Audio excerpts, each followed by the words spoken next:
Ассаламу алейкум. Бүгін біз өте дәмді котлеттер дайындаймыз. 300 грамм пияз алыңыз. Оны жарты сақинаға кесеміз.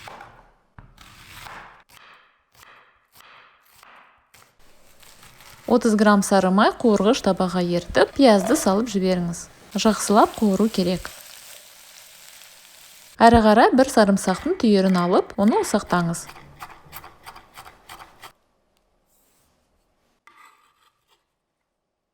Пиязға қосамыз. Отта тағы 1 минут ұстаймыз. Одан кейін алып тастаңыз. Қуыруды бөлек ыдысқа салып, әзірге қоя тұрыңыз. 6 тілім ақ нанды алыңыз. Шеттерін кесіп аламыз.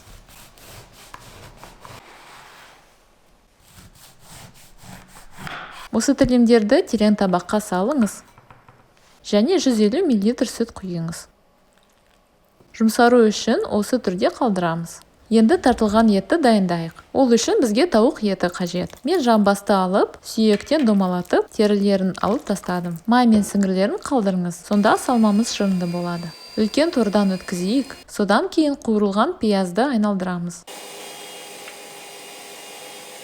Ақыр соңында нанды сығып, оны ет тартқыштан өткізіңіз. Дәмдеуіштерді қосу ғана қалды.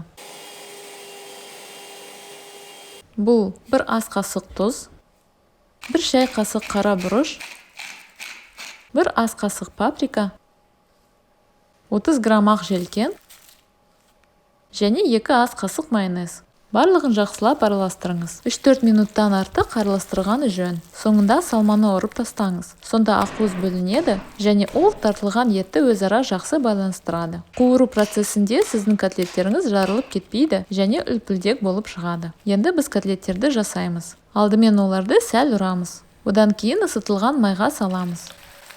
Әр жағын шамамен 1,5 минут қуырыңыз.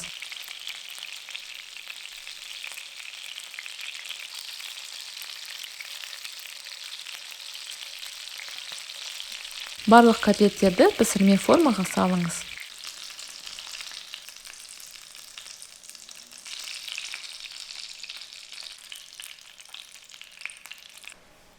Он 5 минут ішінде 170 градус пеште пісіреміз. Міне, шырынды және дәмді тауық котлеттер дайын.